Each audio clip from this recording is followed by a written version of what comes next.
A Chevy Tahoe flashing a P0521 code means the computer sees an oil pressure issue, but the first step to fix it is verifying the actual pressure with a mechanical gauge.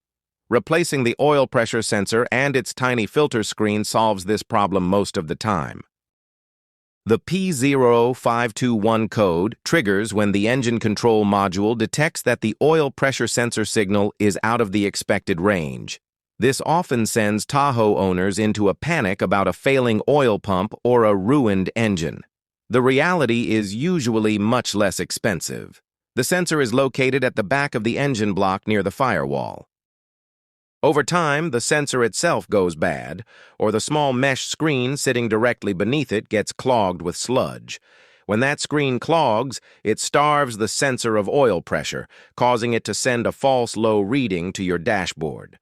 This is why throwing a new oil pump at the truck right away is a huge mistake.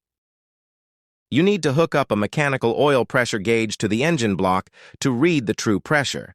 If the mechanical gauge shows normal pressure while the engine is running, your engine is perfectly safe. This confirms the issue is strictly electrical or related to that clogged sensor screen. Removing the intake manifold makes reaching the sensor much easier, though some people manage to reach behind it with a special swivel socket. Always replace both the sensor and the valve lifter oil filter screen at the same time. Skipping the screen replacement will usually result in the code coming back a few days later. Use a genuine replacement sensor because aftermarket sensors are notorious for failing right out of the box on these engines.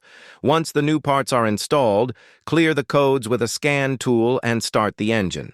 The gauge on your dashboard will immediately read the correct pressure, and that warning light will stay off.